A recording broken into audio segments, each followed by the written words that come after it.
De volta com TV O Esporte, desta vez para falarmos sobre futebol. Acabou a espera. ABC empata com Asa no Frasqueirão e finais da Série C estão definidas. Rodou.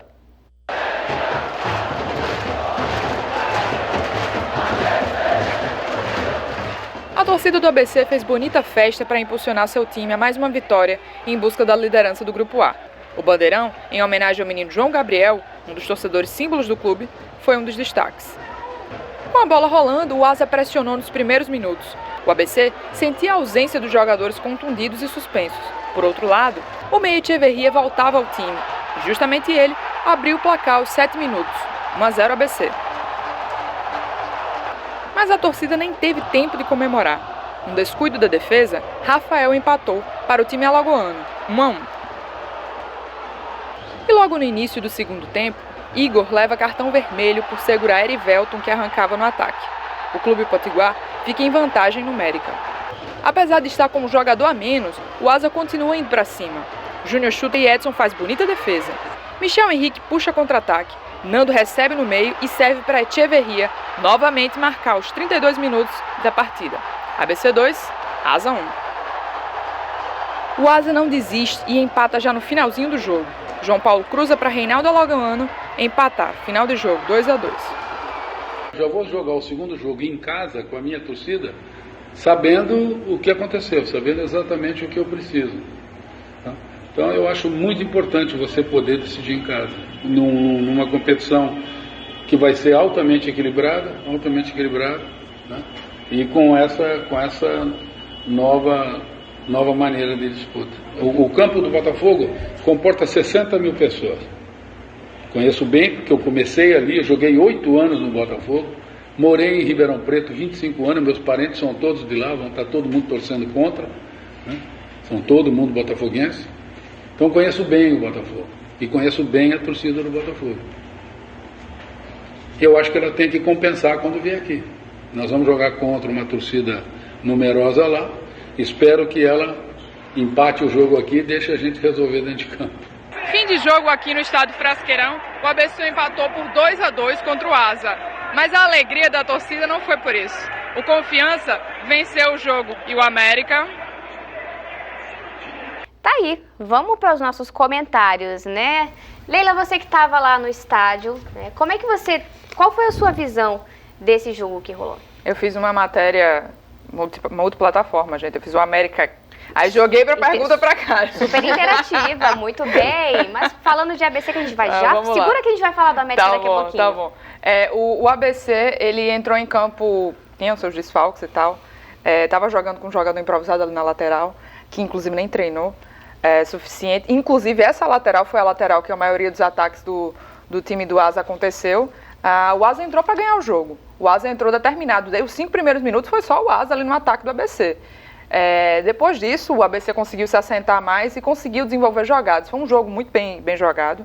Assim, tiveram muitos cartões amarelos, teve a expulsão ali no início do segundo tempo, mas os dois times queriam jogar, eles tinham essa vontade de ganhar. Embora o ABC já estivesse classificado, né, o Asa ainda estava buscando sua classificação, então realmente era um jogo que valia ali. E não só isso, o que acontecia fora de campo também era muito importante. O jogo lá em Belém do Pará começou uns 10 minutos atrasado, que era o jogo entre América e Remo, né, então estava todo mundo ligado, porque aquele resultado... Não para a torcida do ABC não fazia tanta diferença, mas fazia diferença para o Asa, né? Porque o resultado, se o Remo vencesse, prejudicava o Asa. Então tinha uma série de coisas ali que deixavam o jogo muito tenso, né? Então todo mundo estava assistindo o jogo e ligado no radinho. Mas assim, embora o ABC tenha jogado muito bem, no segundo tempo, por o Asa ter perdido um jogador, eu acho que poderia ter mantido ali aquele 2-1, deveria ter levado aquele gol no final, merecia uma vitória, mas acabou deixando escapar aí. E agora uma fase muito mais complicada que está por vir. O Geninho falou ali da questão da presença da torcida, porque sim, os times que estão na outra chave são times muito competitivos, muito difíceis. O Fernando estava até falando comigo, com a Vanessinha, lá nos bastidores, que a pontuação, inclusive, dos outros times é maior do que o primeiro colocado dessa chave A. Então, são times muito fortes. O ABC ele tem que estar preparado, sim. A torcida tem que ir a campo, né, para incentivar o clube, porque além de bola no campo também vai precisar muito da torcida. Fernando, rezam as más línguas. Aí Geninho falou que não podemos escolher adversário. Foi uma das frases que ele utilizou na coletiva. Sim. Entretanto, você acha que o empate foi estratégico para não pegar, porventura, o Juventude lá na frente, que é um time que teve passagem de Série A? Pode ser um desafio maior ou não? Não acho que não. Eu vou tentar te explicar por quê. O Juventude, ele dos times que se classificou, ele era o que estava mais pendurado e com possibilidade de não entrar, tá? O Botafogo, por exemplo, onde é que está a complicação? O Botafogo é de uma cidade enorme, com um potencial industrial e econômico enorme. O estádio, como ele mesmo já disse, cabe 60 mil pessoas. O clássico de lá é o Come Fogo, que é comercial, e Botafogo, né? É do interesse da Federação Paulista que esse clube se classifique pela cidade, enfim, né? Os paulistas perderam agora a Portuguesa, né? E aí eles vão ter a oportunidade, quem sabe, botar Guarani e Botafogo na parada. Essas manobras de bastidor são muito complicadas, existem, não adianta a gente ficar aqui enganando, dizendo que não existe. Eu acho que se fosse para escolher, né, apesar de ser uma viagem mais complicada, mais difícil, mais distante e tal, talvez o Juventude fosse mais interessante, entendeu? Eu não acho que houve escolha, né? O ABC foi com um time desfalcado jogar contra um time que precisava se classificar. Tinha um time com sangue nos olhos, como a gente diz, né? Exatamente. Esse time, mesmo com um jogador a menos, ainda assim deu trabalho ao ABC e acabou conseguindo um empate, né? Por sorte, não é esse time do ABC que vai jogar contra o Botafogo, é um outro time do ABC, né? E qual é a grande vantagem do ABC, né, para concluir a minha participação? O ABC tem um treinador que não desagregou, que soube unir, que respeitou seus jogadores, que quando todo mundo queria que ele excluísse Lúcio Flávio e mandasse Lúcio Flávio para outro planeta, ele sabia o que precisava com Lúcio Flávio, permaneceu com Lúcio Flávio, e esse respeito que ele teve a Lúcio Flávio, tá, deu ao time uma consistência, porque os caras disseram, a gente pode contar com o Geninho. O Geninho não vai nos trairá, essa é a palavra certa, né? E eu acho que isso ajudou muito o ABC.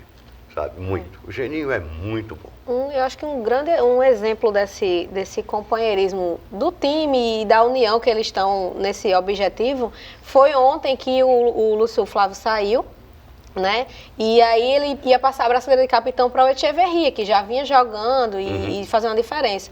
E o Echeverria passou a braçadeira para o Márcio Passos, que fazia muito tempo que não estava jogando, porque se machucou, mas era o capitão do ABC no estadual, quando o ABC ganhou o título, né? Então, isso aí é um grande exemplo, que eu acho que realmente o que o Fernando falou é mais que verdade. Apesar de todas as dificuldades que o ABC vai enfrentar lá, de tudo que o Fernando falou, mas ele tem um treinador que conhece, ele mesmo falou, ele é de lá, ele conhece o estádio, conhece a torcida, e não vai ser, digamos, apavorante, né? Todos esses fatores. Desculpe lhe interromper, mas eu acho que a maior qualidade do Geninho é que ele não fala com nenhum dirigente de igual para igual.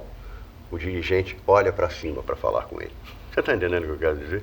Ele tem uma história consistente. Então o dirigente nem olha para baixo, nem olha para ele aqui. Olha assim, com respeito ao cara. Tá? E esse respeito, tá, com o apoio que a direção do ABC deu a ele, claro que deu, ele conseguiu dar a esse time uma consistência que esse time não tinha. Tá? Perfeito. O ABC não tinha. Uma consistência que não tinha no estadual, inclusive. E jogadores que a maioria da torcida e os jornalistas não esperavam, como o Jones Carioca, o próprio Lúcio Flávio. Então, realmente, ele conseguiu fazer o time jogar. Pedra. Sim, Anderson Pedra. Saiu, inclusive, machucado. Pronto, que fez uma ótima partida, que vem bem. O Cleiton, que apareceu muito bem, arrumou mais ou menos aquela defesa do ABC. Eu acho que qualquer outro com ele resolveria. Então, eu acho que deu sim ao ABC uma consistência, né? Agora, vamos ver se isso vai resultar numa classificação. Perfeito. Então vamos para o outro lado, né, da moeda agora dos nossos clubes potiguares. Por lá, do lado do América, deu ruim. O que não podia, aconteceu. O América empatou em 0-0 com o Remo lá no estádio Mangueirão. O empate selou o rebaixamento do clube potiguar. Outro jogo influenciou diretamente, né, nessa derrota. O Salgueiro e também o Confiança com vitória do time sergipano por 2-1. A queda era previsível, já que o clube oscilou bastante na competição e se mantinha próximo à zona da degola. E agora disputará a Série D em 2017, né? É algo inédito, inclusive na história do América, né, Vanessinha? Pois é, não diria que foi surpresa, né? O América se esforçou. Exatamente, teve todas as chances para se manter, até a última rodada eu diria, porque se vencesse o Remo ficaria tranquilo, mas ele conseguiu fazer tudo o contrário, né? Perdeu 2 jogos que eram considerados em casa considerados fáceis, que ele usava de um empate contra a Confiança para, enfim, fez tudo que não poderia fazer. Agora nós vamos falar da lambança, os culpados dessa lambança. Né? Porque assim, se o time cai para a Série D, a culpa não foi de um jogador, a culpa não foi só de um treinador, a culpa é um conjunto. E eu já venho comentando aqui no TV o Esporte diversas vezes que a diretoria do América ela tem pecado em N coisas, e agora vamos fazer um balanço geral dos culpados aí. Ok, o time do América é um time mal armado? É. O time do América não tem jogadores de qualidade competitiva para ganhar 2 jogos seguidos? Não tem. E por quê? Né? Quem fez essas contratações? Como é que foi feita a escolha dos treinadores? Né? Baseado em que o América contratava aqueles jogadores que não dava liga ao time. Né? Você não tinha um treinador que argumentava, que juntava jogadores, que montava esquema tático. Não, todo jogo era um time diferente. Todo jogo você tinha jogadores que não se conheciam, que não tinha coisa, mas que tinham que prover resultados. Porque o time sempre estava jogando atrás. Começava o jogo, não, hoje a gente vai começar, o América tá bem, a gente tem levava um gol no primeiro jogo. Trocaram-se infinitos goleiros, a maioria dos goleiros frangava também nos primeiros jogos. É difícil você falar do América. Né? A culpa foi o quê? Do diretor do futebol? Quem é o diretor do futebol?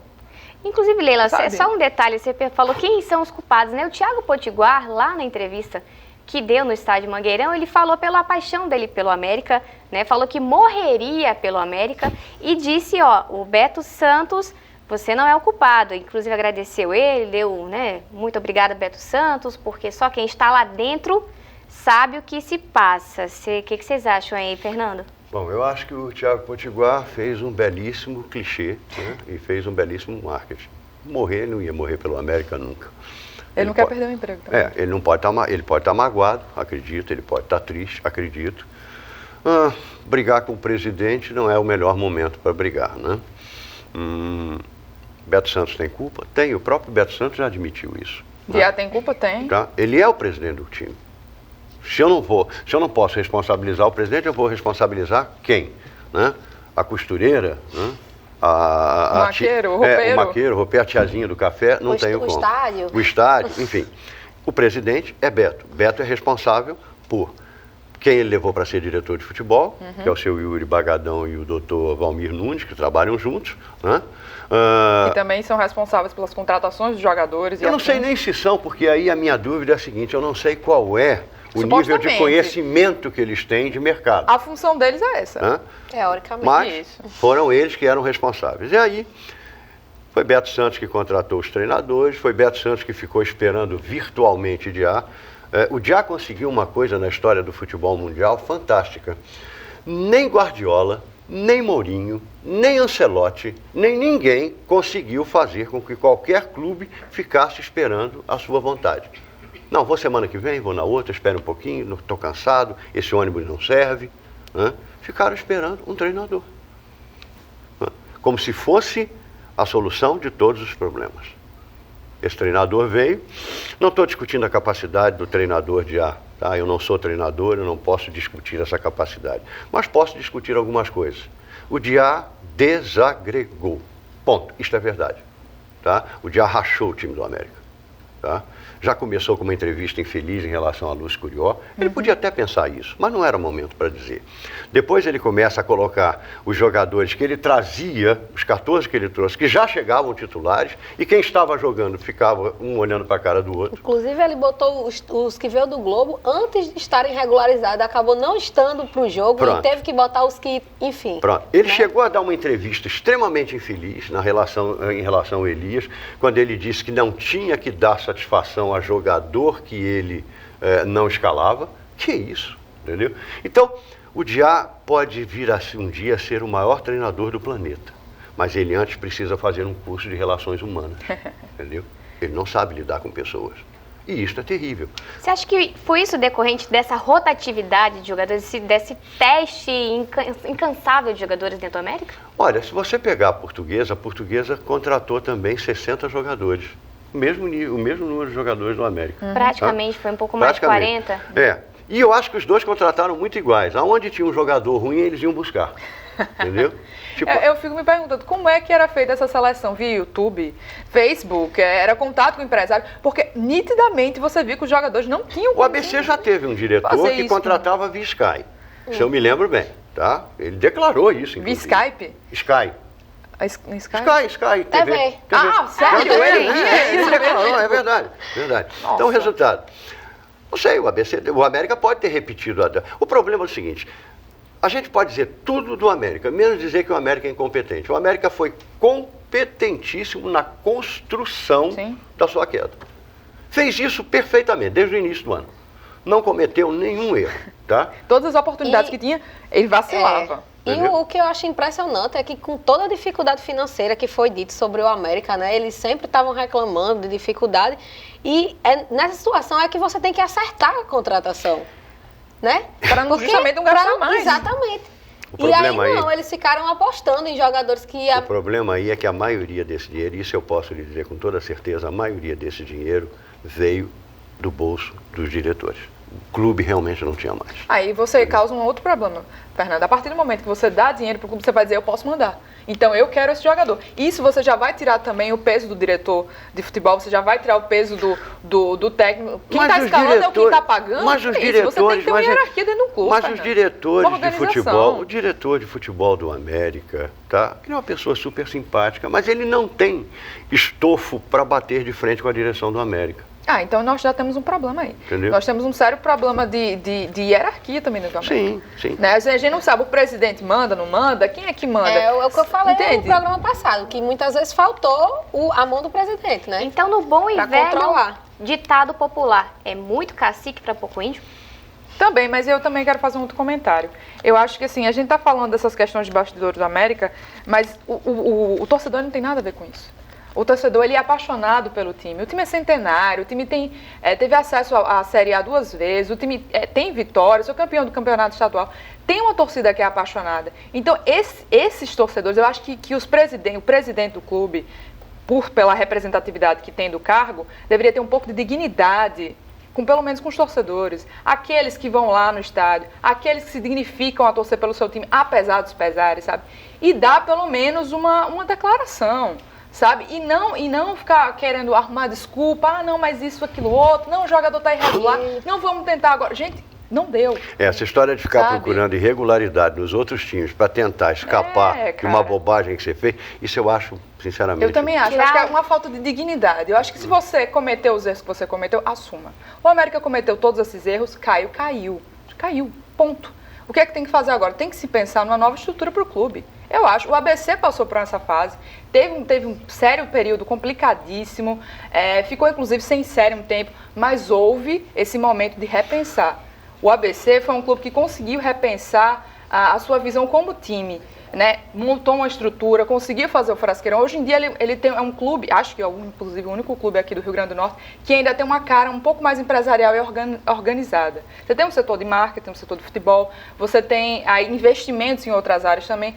Acho que é o momento agora do América não querer pensar em vias de continuar na Série C, mas de pensar, botar a mão na cabeça, os diretores, a direção, colocar a mão na cabeça e organizar o clube. Vamos pensar no melhor, para encerrar? Pelo menos nós vamos ter o melhor estádio da Série D. Então tá, Fernando deu sua mensagem de paz. Então, meninos, quero agradecer, Fernandinho, como fui boazinha com você. Tão lindinho. Eu achei gostoso isso, que bacana, né? Me senti tão confortável. Tá ótimo. Então, vamos aos nossos agradecimentos. Leiloca, muito obrigada pela sua participação mais uma vez. Obrigada. Ela é ótima. É um prazer estar aqui, ainda mais com essa figura incrível aqui, né, não, Vanessinha? Com a gente. Aliás, vocês são meu orgulho, eu acho vocês o máximo. Rasgação de seda no final do programa. Obrigada, Fernando, pela sua participação. Nada. A gente continua nos bastidores, você dando bronca na gente, incentivando como Isso, sempre. vamos lá. Vanessinha, muito obrigada. Obrigada a vocês, boa noite, Fernandinho, nosso velhinho. E torcer aí para que o ABC consiga esse acesso, né, para manter o futebol da RN em alta e o América consiga se reestruturar e voltar o mais rápido possível aí para a Série C. Exatamente. Apesar dos pesares, né, a gente sempre continua torcendo pelo futebol potiguar. Bom, pessoal, o TV do Esporte de hoje vai ficando por aqui. Espero que vocês tenham gostado do nosso programa de hoje. A gente se encontra na próxima semana com muito mais esporte para vocês. Beijo grande, tchau, tchau.